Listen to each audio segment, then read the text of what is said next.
नमो तस्स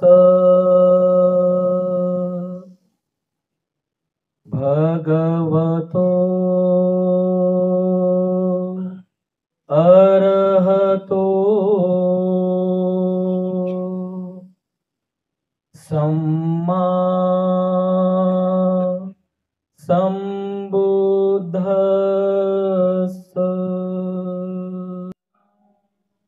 बुद्ध, धम्म आणि संघ या तीन रत्नांना प्रथमतः त्रिवार अभिवादन करतो। बोधिसत्व डॉक्टर बाबासाहेब आंबेडकर यांच्या समग्र धम्म क्रांतीमध्ये जीवनाच्या शेवटच्या श्वासापर्यंत समर्पित राहून आजच्या या मंगलमय प्रसंगी भुसावळ या शहरामध्ये नागसेन कॉलनीमध्ये मैत्रीय बुद्ध विहार या ठिकाणी संपन्न होत असलेल्या वर्षावास संपन्नतेच्या या कार्यक्रमाच्या निमित्ताने तथा पूज्य भिक्खू रेवत बोधी यांच्या कठीण चेवरदानाच्या निमित्ताने उपस्थित या धम्मविचार मंचावरती पूज्य भिक्खू करुणानंदजी थेरो, मुख्य संचालक द ग्रेट हॅपीनेस चॅनल, पूज्य भिक्खू धम्मप्रियजी आणि आपण सर्व धम्म उपासक धम्म उपासिका आपल्या सर्वांप्रती मी अनंत मंगल कामना मंगल आशीष अर्पण करतो आणि माझ्या धम्म देसनेला सुरुवात करतो। उपस्थितांनो, मागील 3 महिन्यांपासून या वर्षावासामध्ये पूज्य भिक्खू रेवत बोधी यांच्या सुमधुर वाणीमधून आपल्या सर्वांना धम्म श्रवणाचा लाभ झाला आणि या वर्षावासाचा सांगता समारोह आपण या ठिकाणी संपन्न करीत आहोत। आपण सर्वच फार पुण्यवान आहात, आपण सर्व श्रद्धावान आहात, कारण मागील अनेक वर्षांपासून आपल्या या नागसेन कॉलनीमध्ये विविध भिक्खूंचं आगमन झालं, विविध भिक्खूंची धम्मदेसना झाली, विविध भिक्खूंनी आणि भिक्षुणींनी सुद्धा वर्षावास संपन्न केले। त्या सर्व भिक्खूंचा आणि भिक्खुणींची सेवा करण्याची पुण्य संधी आपल्या सर्वांना प्राप्त झाली आणि त्यामुळे या दृष्टीने आपण फारच पुण्यवान आहात, कारण अशा प्रकारची पुण्य संधी, ही पुण्य सेवा करण्याची संधी सर्वांनाच उपलब्ध होत नाही। ही सेवा करण्याची संधी तुम्हाला उपलब्ध झाली म्हणून तुम्ही फार पुण्यवान आहात, कारण तुमच्या मनामध्ये बुद्ध धम्म संघाबद्दल अनंत श्रद्धा आहे आणि या श्रद्धा भावनेतूनच तुम्ही सर्व या विहारामध्ये येऊन हे जे धम्म कार्य आपल्याला संपन्न करायचं आहे, हे धम्म कार्य तुम्ही संपन्न करीत आहात। तेव्हा आपल्या चित्तामध्ये जी श्रद्धा बुद्ध धम्म संघाबद्दल आहे, या श्रद्धामध्ये नेहमी वाढ व्हावी, ही श्रद्धा वृद्धिंगत व्हावी आणि या वृद्धिंगत झालेल्या श्रद्धेने तुम्हा सर्वांचं नेहमी जय मंगल कल्याण व्हावं, अशा प्रकारची मंगल कामना मी या ठिकाणी व्यक्त करतो। बाबासाहेबांच्या पुण्यामुळे आपल्या सर्वांना हा महान पुण्य लाभ प्राप्त झाला। बघा, मागच्या 14 ऑक्टोबरला आपण 67 वर्षांचे बौद्ध झालो, बरोबर आहे? म्हणजे आपण बौद्ध बनून आपल्याला 67 वर्ष झाली। 67वा वाढदिवस आपण साजरा केला असं म्हणायला हरकत नाही, बरोबर आहे की नाही? जन्मास आल्यानंतर आपण दरवर्षी आपला जन्मदिवस साजरा करतो ना, तर 14 ऑक्टोबर 1956 ला आपल्या सर्वांचा पुनर्जन्म झालेला आहे। प्रतिज्ञेमध्ये सुद्धा बाबासाहेब म्हणतात की आज माझा पुनर्जन्म झाला असं मी मानतो।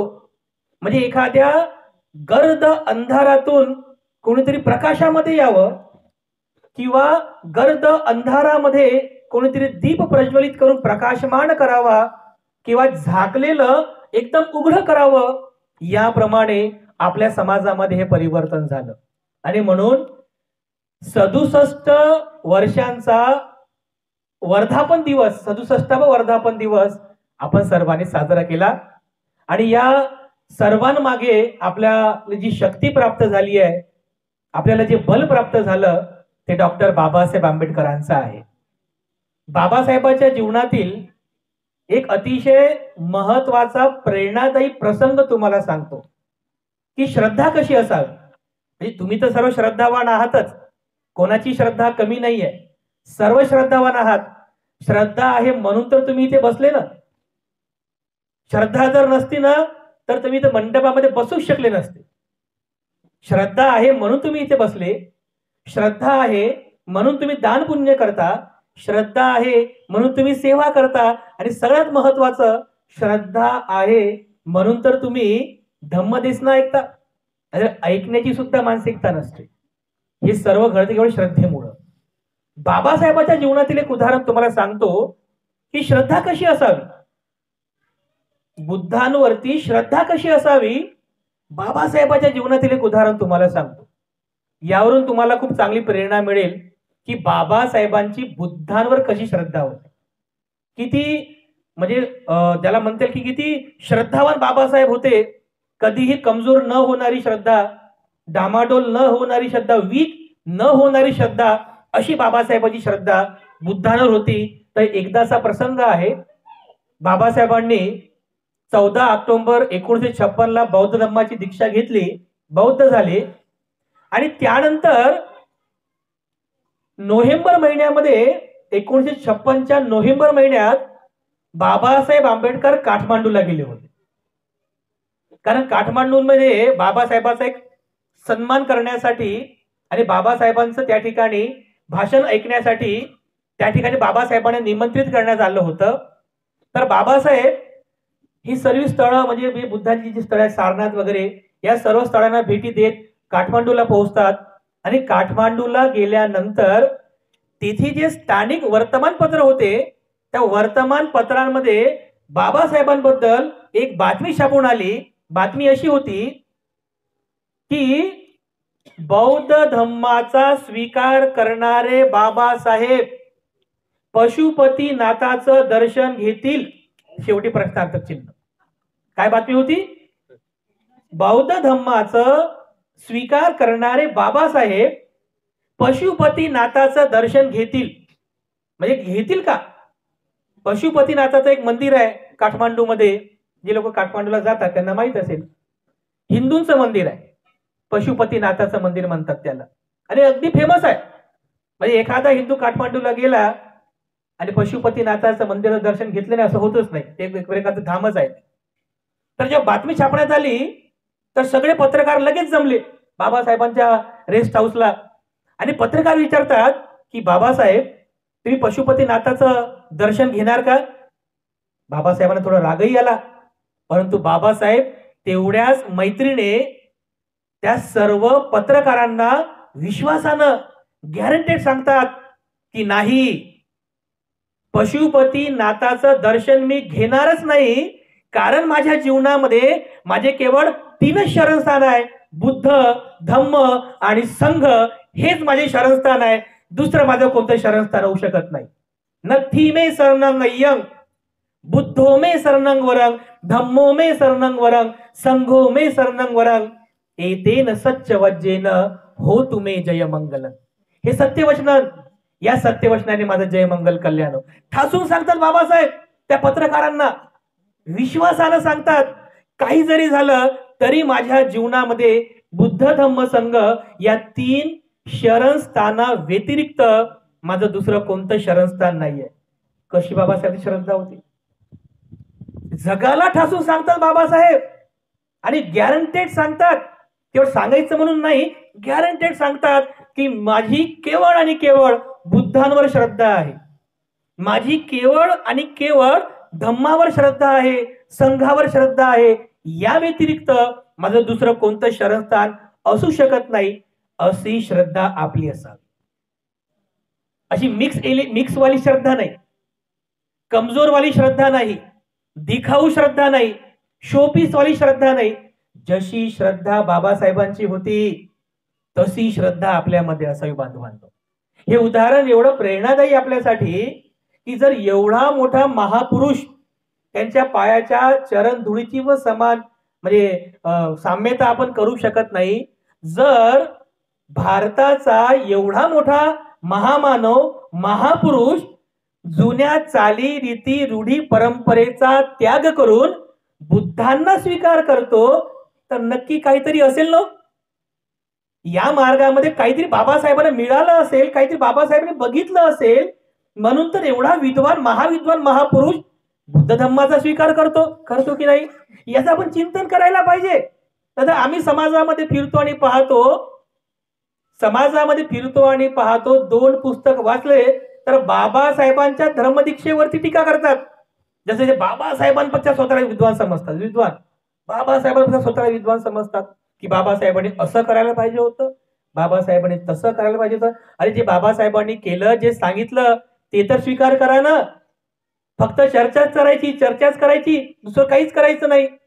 एक तर माणूस विद्वान आम्हाला भेटला आणि आम्हाला काय म्हणे की बाबासाहेबांनी म्हणे आणखीन एक प्रतिज्ञा द्यायला पाहिजे होती. 22 प्रतिज्ञा तर दिल्या, आणखीन एक प्रतिज्ञा द्यायला पाहिजे होते. म्हटलं भाई विद्वान आहे, बाबासाहेबांपेक्षा विद्वान झाला आहे. म्हणलं कोणती प्रतिज्ञा? तर म्हणे भंतेजी आपले लोक बघा ना म्हणे, आपलं सगळं सोडून दुसरीकडे जातात म्हणे, जत्रा करतात म्हणे, इकडे जातील तिकडे जातील म्हणे. तर आणखीन एक प्रतिज्ञा पाहिजे होती म्हणे, 23वी प्रतिज्ञा, की जे लोक बुद्ध सोडून दुसरीकडे जातात त्यांच्यावर बहिष्कार टाकायचा. अरे वा, बाबासाहेबांनी जर खरंच ही प्रतिज्ञा दिली असती तर किती लोकांवर बहिष्कार टाकला असता आपण. यामुळे लोक सुधारत नाहीत. लोकांवर बहिष्कार टाकून लोकांना दूर करून लोक सुधरत नसतात. लोकांना जवळ करून, लोकांना आपल्या जवळ करून लोकांमध्ये परिवर्तन होत असते. पण लोकांना दूर करू नका, लोकांना जवळ करा. बाबासाहेबांचं उदाहरण आहे. मग बाबासाहेब जर बुद्ध स्वीकार करतात तर मग नक्कीच बुद्धामध्ये आपल्या काहीतरी कल्याणाची गोष्ट असेल ना, काहीतरी चांगलं असेल ना, म्हणून तर बाबासाहेब आपल्याला बुद्ध देतात. एवढी श्रद्धा बाबासाहेबांची होती बघा, एवढी श्रद्धा. अशी श्रद्धा बाबासाहेबांची जशी होती तशी श्रद्धा आपली असावी बुद्ध धम्म आणि संघावर. स्वतः भगवान बुद्धांची सुद्धा श्रद्धा बुद्धत्वावर होती. बाबासाहेबांची श्रद्धा होतीच बुद्धांवर, पण स्वतः भगवान बुद्धांची सुद्धा बुद्धत्वावर श्रद्धा होती. आता तुम्ही म्हणाल की आमची बुद्धांवर श्रद्धा आहे, बुद्धाची बुद्धावर श्रद्धा कशी काय? बुद्धांची सुद्धा त्यांच्या बुद्धत्वावर श्रद्धा होती. ती सुद्धा फार प्रेरणादायी गोष्ट आहे आपल्या सर्वांसाठी. म्हणजे तुम्ही जेव्हा सिद्धार्थ गौतमाचा म्हणजे भगवान बुद्धांचा गृहत्यागापासून तर बुद्धत्व प्राप्तीपर्यंतचा जो प्रवास आहे ते प्रवास तुम्ही एकदा पुन्हा वाचा. तर तुम्ही यावर्षी दरवर्षी ग्रंथ वाचता. गृहत्यागापासून तर त्यांच्या बुद्धत्व प्राप्तीपर्यंतचा जो काही 6 वर्षांचा खडतर प्रवास आहे तो प्रवास, बुद्धत्व प्राप्तीचा प्रवास आपल्या सर्वांसाठी खूप प्रेरणादायी आहे. वयाच्या 29व्या वर्षी सिद्धार्थाने गृहत्याग केला. कपिलवस्तू सोडली, स्वतःचे माता पिता सोडले, पत्नी मुलगा सोडला, सगळ्यांचा त्याग केला, मित्र परिवाराचा त्याग केला, सर्वांचा त्याग करून, संपूर्ण कपिलवस्तू नगरीचा त्याग करून एका महान प्रवासाला सिद्धार्थ गौतम निघाले. या मानवी जीवनातील दुःख दूर कसं करावं, ते दुःखमुक्तीचा मार्ग सर्च करण्यासाठी, शोधण्यासाठी कपिलवस्तू नगरी सोडली. तिथून सर्वप्रथम सिद्धार्थ गौतम कुठे येतात? राजगृह नगरीमध्ये. तरुणाबाण 29 वर्षांचा हा तरुण सिद्धार्थ राजकुमार, दिसायला अत्यंत आकर्षक, व्यक्तिमत्व एकदम आकर्षक होतं.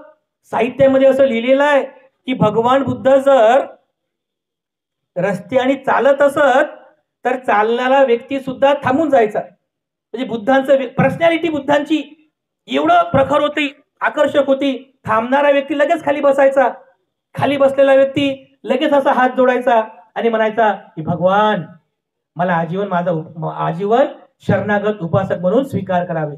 बुद्धांचा व्यक्तिमत्वाचा प्रभाव होता.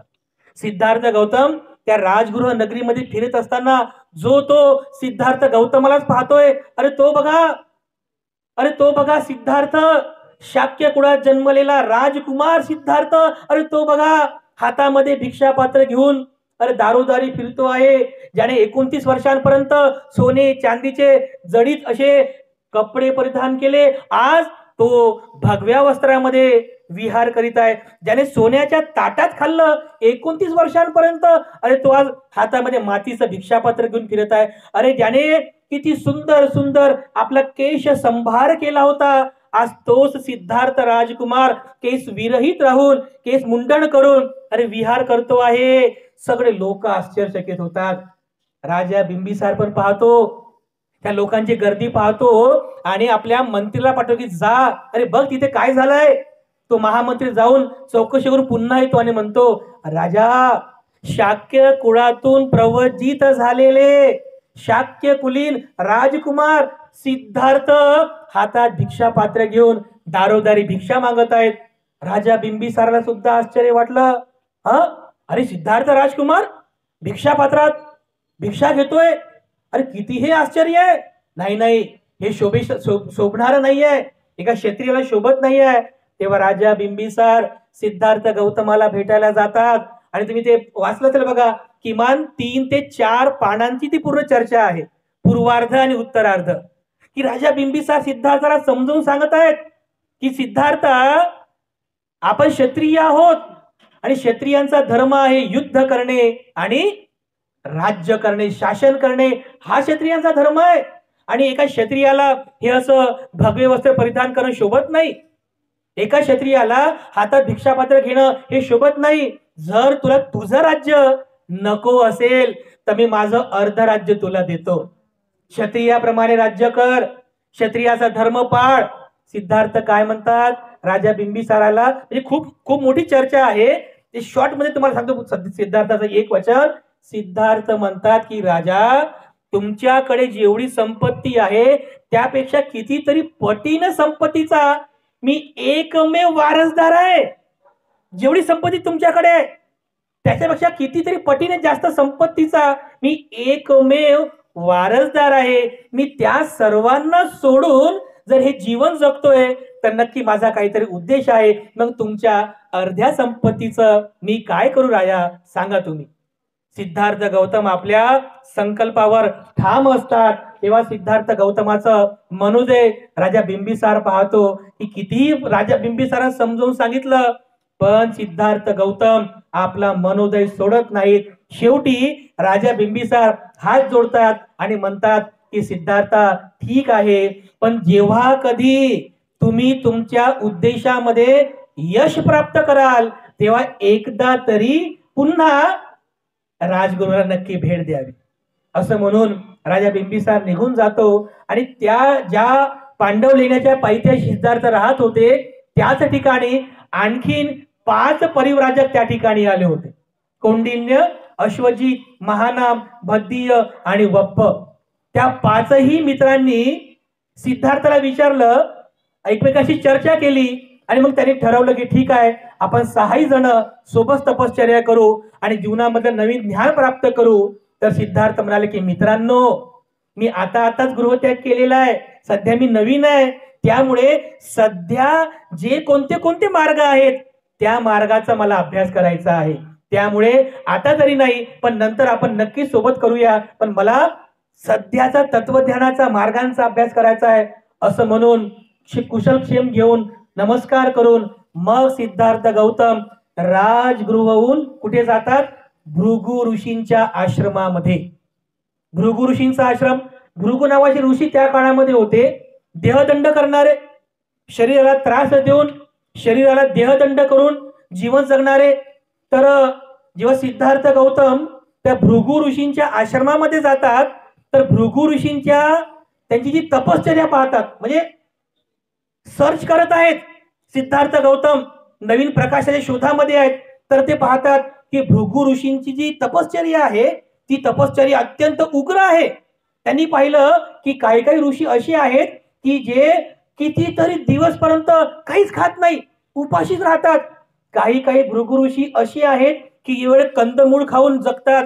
काही काही भृगु ऋषी असे आहेत की आपल्या एका ओंजळीमध्ये जेवढं, म्हणजे अर्ध्या ओंजळीमध्ये जेवढं पाणी येईल तेवढं पाणी पितात, दिवसभर तहानलेलेच राहतात, उपाशीच राहतात. आपल्या या नखावर जेवढं दाना बसेल तेवढं दाना खाऊन दिवसभर जगतात. अत्यंत उग्र प्रकारची तपश्चर्या त्या भृगु ऋषींची सिद्धार्थ गौतमाने पाहिली. तेव्हा सिद्धार्थ गौतम जेव्हा पाहतात तर भृगु ऋषी म्हणतात की अरे सिद्धार्था, तुम्ही सुद्धा इथे राहू शकता, तुम्ही सुद्धा तपश्चर्या करू शकता. परंतु सिद्धार्थ गौतमाला त्या सगळ्या मार्गांचा अभ्यास करायचा होता. तर भृगु ऋषींना तो म्हणतात की ठीक आहे, मी नक्कीच येईल, पण तुम्हाला बाकीही मार्गांचा अभ्यास करायचा आहे. तर त्यांचा आश्रम सोडून सिद्धार्थ गौतम वैशालीला जातात. वैशाली ज्या ठिकाणी त्यावेळेसचे म्हणजे त्यावेळेसच्या जम्बूद्वीपातील सगळ्यात प्रसिद्ध ऋषी होते आलार कालाम. आलार कालाम नावाचे एक ऋषी होते की जे असं म्हणतात की सांख्य तत्वज्ञानामध्ये, सांख्य नावाचं तत्वज्ञान त्यावेळेस होतं, जीवनाच्या सुखाचा आणि दुःखाच्या विश्लेषणात्मक तिथे सांगितलं जायचं. तर सांख्य तत्वज्ञानामध्ये अग्र होते. आणि जे समाधी मार्ग आहे, जे लोक ध्यान वगैरे करतात तर त्यांना माहित असेल की समाधी मार्ग जो आहे त्यामध्ये एकूण 8 पायऱ्या सांगितलेल्या असतात. प्रथम ज्ञान, द्वितीय ज्ञान, तृतीय ज्ञान, चतुर्थ ज्ञान, त्यानंतर आकाशंचायतन ज्ञान, वियानंचायतन ज्ञान, त्यानंतर आकिंचनायतन ज्ञान आणि नेव संज्ञा ना संज्ञा आयतन ज्ञान. हे थोडं डीप आहे, फक्त कमीत कमी शब्द तरी आहे का. जर तुम्ही जेव्हा ध्यान वगैरे कराल, ध्यानाचा समाधीचा अभ्यास कराल, तेव्हा तुम्हाला हे शब्द ऐकायला येतील. तर हे जे 8 पायऱ्या आहेत त्या, हे जो आलार कालाम आहे, आलार कालाम ऋषी या समाधी मार्गातील 7व्या पायरीपर्यंत पोहोचलेले ऋषी होते. आकिंचनायतन पायरीपर्यंत पोहोचलेले होते. त्या सिद्धार्थ गौतम आलार कालामांची भेट घेतात. त्यांचे आश्रम वैशालीमध्ये होता. त्यांच्याकडून सांख्य तत्वज्ञान शिकून घेतात. त्यानंतर समाधी मार्गातील आकिंचनायतन जे ज्ञान पायरी आहे, 7वी पायरी, त्या 7व्या पायरीपर्यंत सगळं शिक्षण घेतात. सगळं शिक्षण झाल्यानंतर पुन्हा आलार कालामांना विचारतात की गुरुवर्य, याच्याही पुढे काही तत्वज्ञान आहे का. आता आलार कालामांना फक्त 7व्या पायरीपर्यंत माहित होतं. मग आलार कलाम म्हणतात की अरे सिद्धार्था, मला जेवढं माहित होतं तेवढं मी तुला सांगितलं, याच्या पुढचं मला माहिती नाही आहे. पण सिद्धार्थ बघा, सिद्धार्थ म्हणजे त्यांच्यामध्ये चिकित्सक बुद्धी किती होती, याच्याही पुढे मला शिकायचं आहे, याच्याही पुढे मला शिकायचं आहे. म्हणून पुन्हा आलार कालामांचा आश्रम सोडून त्याच वैशालीमध्ये आणखीन एक दुसरे ऋषी होते. त्यांचं नाव होतं उद्दक रामपुत्त. आणि त्यांची ख्याती होती की समाधी मार्गाच्या 8व्या पायरीपर्यंत ते पोहोचले होते. नेम संज्ञा ना संज्ञा आयतन या पायरीपर्यंत त्यांच्याकडे जातात. त्यांच्याकडे राहून या 8व्या पायरीचंही ते शिक्षण पूर्ण करतात. आणि मग पुन्हा जाऊन त्यांना तोच प्रश्न विचारतात की गुरुवर्य, याच्याही पुढे काही आहे का. तर उद्दक रामपुत्त काय म्हणतात की अरे सिद्धार्था, मला जेवढं माहित होतं तेवढं मी तुला सगळं शिकवलं, आता याच्या पुढचं मला माहिती नाहीये. तरी सिद्धार्थ शांत बसले नाही. याच्याही पुढे काही आहे का, ते पण मला शिकायचं आहे. म्हणून ते असा विचार करतात की अरे, आपण आलार कालामकडून पण शिकलो, उद्दक रामपुत्ताकडून पण शिकलो, पण जे भृगु ऋषींची आपण भेट घेतली होती की ज्यांनी तो देहदंडाचा मार्ग स्वीकार केला होता, अरे ध्यान साधना करण्या अगोदर आपण त्या भृगु ऋषींच्या मार्गाचा अवलंब करायला पाहिजे. कारण भृगु ऋषींच्या त्या देहदंडाच्या मार्गाचा अनुभव घेतल्याखेरीज आपल्याला ज्ञान प्राप्त होऊ शकत नाही. म्हणून ते काय करतात, वैशालीवरून ते सरळ कुठे जातात, उर्वेला. म्हणजे आजचं जे बुद्धगया आहे, निरंजना नदीचा जो परिसर आहे, त्या उर्वेला वनामध्ये जातात. आणि तिथे गेल्यानंतर ते 5 मित्र, त्यांचे परिव्राजक कौंडिन्य, अश्वजित, महानाम, भद्दी आणि बप्प, ते 5 जण त्यांना भेटतात. आणि त्यानंतर सुरू होतो खडतर तपश्चर्येचा प्रवास. ते 6 जण त्या उर्वेला वनाच्या त्या परिसरामध्ये खडतर तपश्चर्या करत आहेत. तुम्ही ते चॅप्टर बघा, तुम्ही वाचलं ते चॅप्टर, किती म्हणजे बाबासाहेबांनी लिहिले बघा की म्हणजे त्या कडक अशा गरमीच्या दिवसांमध्ये सिद्धार्थ गौतम स्वतःचा अंग उघड करून कडक अशा उन्हामध्ये बसायचा, उघड्या वातावरणामध्ये. शरीराला त्रास द्यायचा ना देहदंडाचा मार्ग. कधी कधी तर अगदी कडक अशा थंडीच्या रात्रीमध्ये, मध्यरात्रीमध्ये स्वतःचं अंग उघडं करून उघड्यावरती सिद्धार्थ गौतम झोपायचे, शरीराला त्रास द्यायचे. हळूहळू त्यांनी आपली अन्न साखळी सुद्धा कमी केली, अन्नाचं प्रमाण कमी केलं. एका दिवशी एका ओंजळीमध्ये जेवढं पाणी येईल तेवढंच पाणी प्यायचं, दिवसभर तसंच राहायचं. किंवा एका बोटावर जेवढं धान्य मावेल तेवढंच धान्य खायचं आणि दिवसभर उपाशीच राहायचं. असं करता करता हळूहळू सिद्धार्थांनी अन्नाचा त्याग केला, पाण्याचा त्याग केला. हळूहळू अन्न पाण्याविना सिद्धार्थाचं शरीर एकदम कृश झालं होतं. एकदम कृश, कृश म्हणजे एकदम कमजोर झालं होतं. त्यांची तपश्चर्या पाहून ते 5 परिव्राजक सुद्धा आश्चर्यचकित झाले की किती घनघोर तपश्चर्या करत आहेत. म्हणजे पृथ्वीवर ज्ञान प्राप्त करण्यासाठी एवढी घनघोर तपश्चर्या केलेला ऋषी अद्यापही आम्ही बघितलेला नाहीये असं ते म्हणायचे. एवढी घनघोर तपश्चर्या, वज्र तपश्चर्या सिद्धार्थाने आरंभ केली होती. ते तुम्ही जे डोंगेश्वरी गुफा बघितली तर बुद्धगयाला, त्या डोंगेश्वरी गुफेच्या एका कपारीमध्ये जाऊन भर उन्हाळ्यामध्ये पूर्ण शरीरातून घाम निघेपर्यंत सिद्धार्थ तिथे बसत असत आणि एकदम थकून आल्यानंतर मग सायंकाळी पुन्हा त्या डोंगेश्वरी पर्वताच्या खाली येत असत. तर असं एके दिवशी सिद्धार्थ गौतमाने विचार केला. किती वर्ष होती सिद्धार्थ तपश्चर्या करत? 1 वर्ष नाही, 2 वर्ष नाही, तब्बल 6 वर्षांपर्यंत सिद्धार्थाची ही तपश्चर्या सुरू होती. विचार करा, अन्नाचा त्याग केलेला व्यक्ती 1-2 दिवस नाही, 5, 5.5, 6 वर्षांपर्यंत त्यांनी अन्नाचा त्याग केला. त्यांचं शरीर कसं झालं असेल? तर असाच एके दिवशी सिद्धार्थ पर्वतावरून खाली उतरतात, एका वडाच्या झाडाखाली जाऊन बसतात, असं पाठ टेकवतात आणि हळूच आपला हात पोटाला लावतात. तर काय पाहतात ते की पोटाला हात लावलं तर पाठीचा कणा हाती लागायचा आणि पाठीच्या कण्याला हात लावला तर पोट हाती लागायचं. एवढं म्हणजे पोट आणि पाठीचा कणा असा एक जीव झाला होता. हे गाल आतमध्ये गेले, डोळे आतमध्ये गेले, केस वाढले, जटा वाढल्या, अंगावरती मातीचे ढीग साचलेले आहेत. एवढे ढीग साचले की ढीग खाली पडायचे, ते कडक होऊन ते खाली पडत असत. एवढं कृश झालं होतं सिद्धार्थाचं शरीर. पण त्याच वेळेला उर्वेला सेनानीची मुलगी सुजाता, जिने कधीतरी वटदेवतेला नवस केला होता, व्रत केला होता की जर मला पुत्र प्राप्ती झाली तर मी माझा नवस फेडेल, आणि त्या वर्षी त्यावेळी तिला पुत्र प्राप्ती झालेली असते. तर सुंदर अशा सोन्याच्या पात्रामध्ये ती पायास तयार करते. तुम्ही ज्याला खीर म्हणता ना, खीर, त्याला पालीमध्ये पायास असं म्हणतात. ही आताची जरी खीर आहे, फ्लेवरची खीर आहे, हा फ्लेवर तो फ्लेवर, पण सुजाताने जी खीर बनवली होती ना ती खीर पायास होती.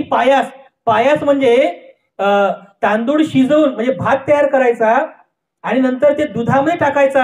मग त्याच्यामध्ये काही जे शहद, मध, काजू, बदाम, जे काही ड्रायफ्रुट्स आहेत ते सगळे ड्रायफ्रुट्स टाकायचे आणि मग जो पदार्थ तयार व्हायचा त्याला म्हणायचे पायास. त्याला पायास म्हणायचे. तो पायास खाल्ल्यानंतर शरीरामध्ये त्राण उत्पन्न होते, शक्ती उत्पन्न होते. आजच्या सारखं नाही दूधच प्यायचं, खीर समजून दूधच प्यायचं, खीर समजून साबुदाणाच खायचा, खीर समजून ते कोजागिरीचं दूधच गरम करायचं आणि दूधच प्यायचं, झाली म्हणते आमची खीर. ती खीर नाहीये, पायास बनवला तिने आणि सोन्याच्या पात्रामध्ये तिने पायास घेतला आणि मग आपल्या दासी पन्नाला म्हणते की जा रे जा, मला माझा नवस फेडायचा आहे. तर तिची पन्ना नावाची दासी अगदी आनंदामध्ये त्या वडाच्या झाडाजवळ जाते आणि ती पण पाहते. अरे सिद्धार्थ गौतमाचं रूप पाहते ती, अत्यंत उग्र असं रूप ती पाहते. तिला असं वाटतं अरे किती आनंदाची गोष्ट आहे, साक्षात वट देवताच अवतरली की काय माझ्या राणीचा नवस फेडायला. ती धावत पळत जाते आपल्या राणीला, म्हणते की अरे राणी चला चला, तुमचा नवस फेडण्यासाठी साक्षात वटदेवताच अवतरलेले आहेत. सुजाता अत्यंत प्रसन्न चित्ताने त्या सोन्याच्या पात्रामध्ये बनवलेली खीर पायास ती घेऊन जाते त्या वडाच्या झाडाखाली जिथे सिद्धार्थ गौतम बसलेले असतात. गुडघ्यावरती बसते आणि अतिशय श्रद्धापूर्वक ती सोन्याच्या पात्रामध्ये असलेली खीर, ते भांड ती सिद्धार्थाला समर्पित करते. ही खीर, ही पायास तुम्ही माझ्या कल्याणासाठी ग्रहण करावं. सिद्धार्थ ते ग्रहण करतात. ती वंदन करून निघून जाते. सिद्धार्थ गौतम ते खिरीचं पात्र पाहतात, पुन्हा पुन्हा पाहतात आणि विचार करतात की हे खीर मी ग्रहण करावी की नाही, हे पायास मी ग्रहण करावं की नाही, मी हे पायास ग्रहण करू की नाही. सिद्धार्थ विचार करतात की अरे, मी जर हे अन्न ग्रहण केलं नाही तर कालांतराने मी मृत्यूला प्राप्त होईल. अरे, मी मरता कामा नये, मी मरता कामा नये. कारण माणूस जर मेला सगळं संपलं. ज्या उद्देशानं मी घर सोडलं, ज्या उद्देशाने मी माझ्या परिवाराचा त्याग केला, अरे तो उद्देश माझा अर्धवटच राहील. मी मरता कामा नये, मी जिवंत राहिलो पाहिजे असा विचार करतात आणि मग संकल्प तोडतात त्यागाचा आणि अन्न ग्रहण करण्याचा नवीन संकल्प करतात. बाजूला सुपतिट नावाची एक नदी असते, तिथे जाऊन स्वतःचं शरीर स्वच्छ करतात, सगळा चेहरा स्वच्छ करतात आणि पुन्हा येऊन त्या वडाच्या झाडाखाली बसतात. ते खिरीचं पात्र घेतात, एक एक घास त्या खिरीचं ग्रहण करत आहे. एक एक घास ते खिरीचं ग्रहण करत आहेत आणि त्या प्रत्येक घासासोबत ते कमजोर शरीर हळूहळू तयार होत आहे, बलशाली होत आहे, शक्तिमान होत आहे, नवीन ऊर्जा संचारत आहे. आणि अशा पद्धतीने त्या प्रत्येक खिरीच्या प्रत्येक घासासोबत सिद्धार्थाचं शरीर नवीन ऊर्जा संचारित आहे. सिद्धार्थाचं शरीर बलवान होत आहे, सिद्धार्थाचं शरीर शक्तिमान होत आहे. नवीन प्रेरणा मिळाली आणि मग त्या नवीन प्रेरणेने सिद्धार्थ उठतात आणि विचार करतात की आता मी ध्यान कुठं करावं. कारण शरीर आता ताजतवानं झालं. त्यागाचा मार्ग, वज्र तपश्चर्याचा मार्ग सोडला.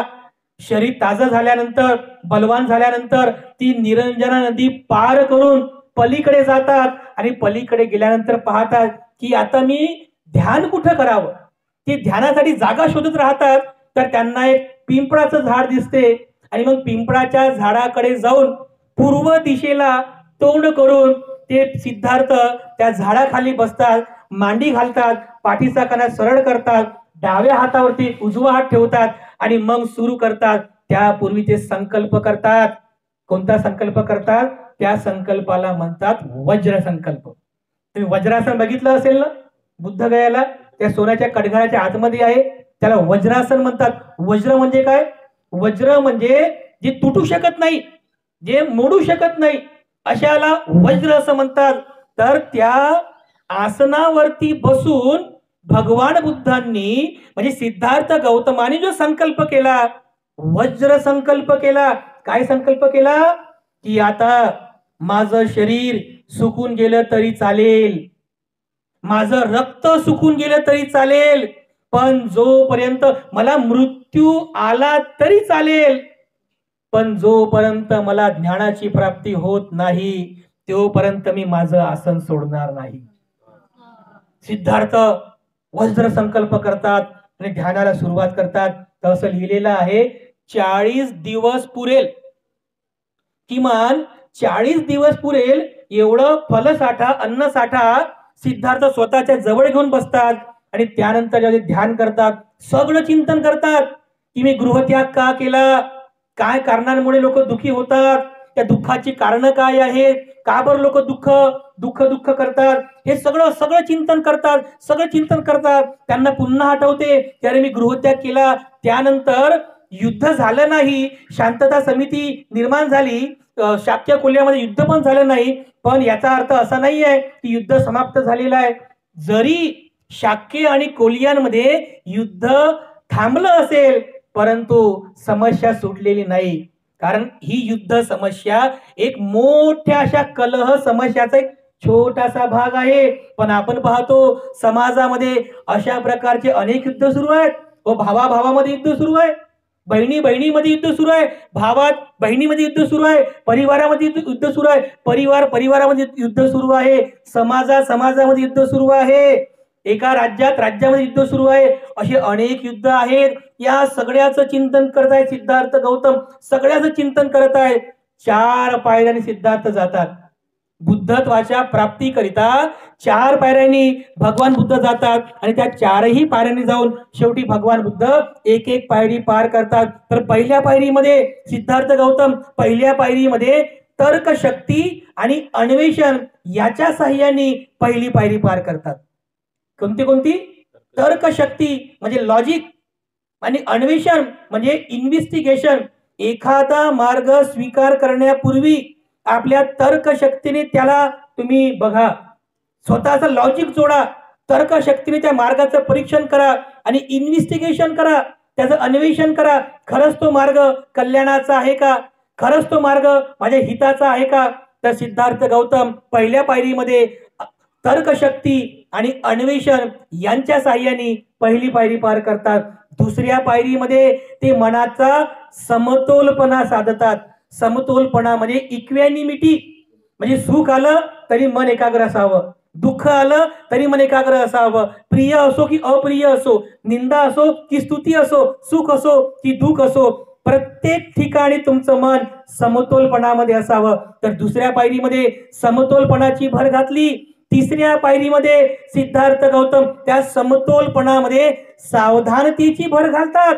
अटेन्शननेस, सावधानता. प्रत्येक वेळेस आपण अटेन्शन राहिलं पाहिजे.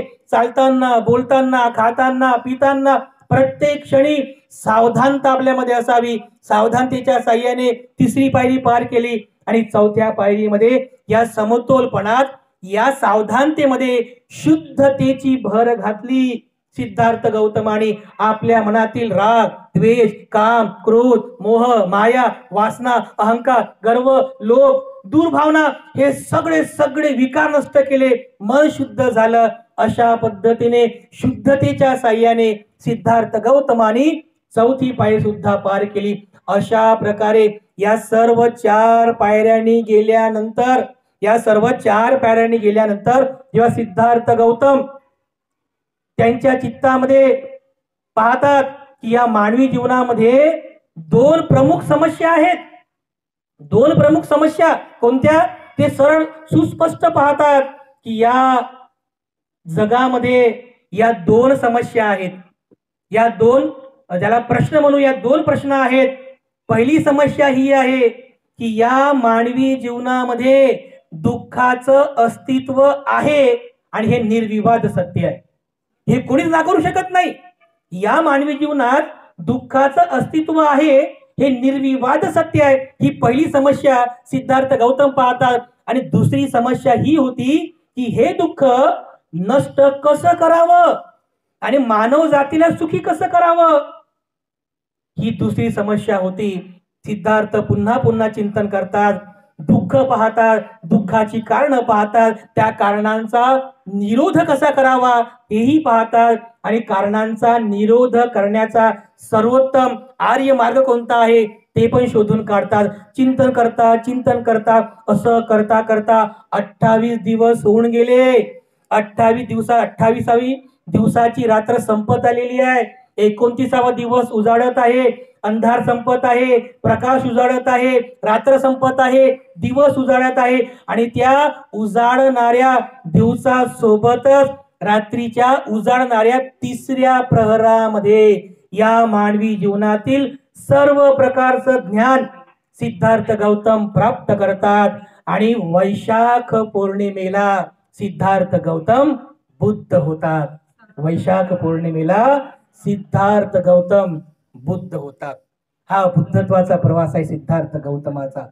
या बुद्धत्वाच्या प्रवासामध्ये बुद्धावरची श्रद्धा बघा. तुम्हाला एक सांगतो मी, बुद्धाची श्रद्धा कशी होती की ज्या वेळेस बुद्धत्व प्राप्त करण्यासाठी पिंपळाच्या झाडाखाली बसलेले असताना त्यांच्या चित्तामध्ये राग, द्वेष, काम, क्रोध, मोह, माया हे विकार उत्पन्न होतात. एखाद्या मारसेनीप्रमाणे, जसं एखादा बलाढ्य राजा आपल्या घोडदळ, हत्तीदळ, सैनिक या सर्वांना घेऊन त्याचं अफाट सैन्यासह आक्रमण करतो, त्याप्रमाणे या सर्व अकुशल विचारांची सेना, मारसेना सिद्धार्थाच्या चित्तामध्ये उत्पन्न झाली. आणि मारसेना सिद्धार्थाला काय म्हणते? अरे सिद्धार्था,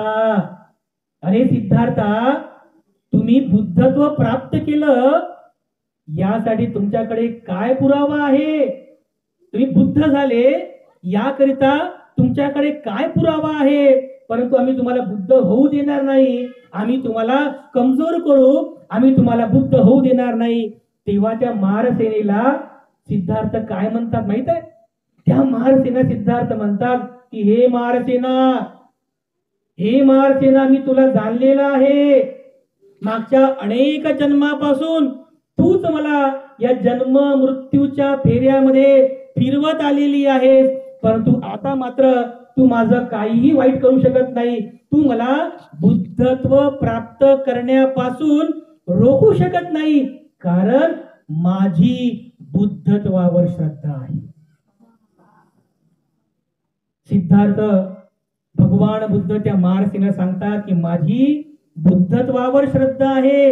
आणि महारसेना जेव्हा पाहते की अरे सिद्धार्थाची म्हणजे भगवान बुद्धांची श्रद्धा बुद्धत्वावर आहे, हे जे श्रद्धा बल आहे, केवळ हेच श्रद्धा बल सिद्धार्थाला बुद्धत्वामध्ये नक्की यशस्वी करू शकते.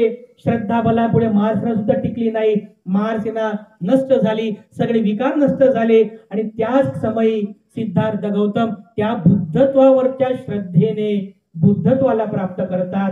आणि आपला जो हा हात आहे, हा हात या जमिनीला स्पर्श करतात आणि म्हणतात ही भूमी आहे, मी बुद्धत्व प्राप्त केलं, मी दुःखमुक्तीचा मार्ग शोधून काढला, ही भूमी आहे, ही पृथ्वी आहे, याकरिता सबूत, याकरिता पुरावा म्हणून ही पृथ्वी आहे. आणि अशा पद्धतीने त्या भूमिस्पर्श मुद्रेमध्ये सिद्धार्थ गौतम म्हणजे भगवान बुद्ध त्या संपूर्ण बुद्धत्वाच्या ज्ञानाला प्राप्त करतात. हा बुद्धत्वाचा जो प्रवास आहे बांधवांनो, आपल्या सर्वांसाठी खूप प्रेरणादायी आहे. गृहत्यागापासून तर बुद्धत्व प्राप्त करेपर्यंतचा सिद्धार्थ गौतमाचा जो प्रवास आहे, हा प्रवास आपल्या सर्वांसाठीच अत्यंत प्रेरणादायी आहे. जशी श्रद्धा स्वतः भगवान बुद्धांची बुद्धत्वावर होती तशी श्रद्धा आपली असावी. जशी श्रद्धा बाबासाहेब आंबेडकरांची बुद्धांवर होती तशी श्रद्धा आपली असावी. आणि अशी जर श्रद्धा असेल तर या श्रद्धेमुळे, या श्रद्धा बलामुळे तुमचं नक्की जय मंगल कल्याण होते, तुमचं सर्व प्रकारचं कल्याण होते. केवळ आणि केवळ आपली श्रद्धा, अत्यंत नितांत श्रद्धा बुद्ध धम्म संघावरती असावी. बाबासाहेबांच्या आदर्शाप्रमाणे आपली ही श्रद्धा असावी. तर या श्रद्धा भावनेने आपल्या सर्वांचं जय मंगल कल्याण हो, अशा प्रकारची मंगल कामना आपल्या सर्वांप्रती मी अर्पण करतो आणि या ठिकाणी थांबतो. पुनश्च एकदा मैत्रीय बुद्ध विहार व्यवस्थापन समितीतील सर्व उपासक आणि उपासिका, सर्व उपासिका संघ आणि दान पुण्य करून तनमन धनाने सहकार्य करणारे जेवढे उपासक आहेत, दानदायक आहेत, दानदायिका आहेत, आपल्या सर्वांप्रती मी मंगल कामना अर्पण करतो.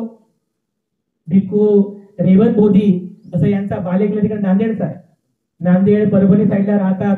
त्यांचं धम्म क्षेत्र, धम्म कार्यक्षेत्र त्या बाजूला आहे.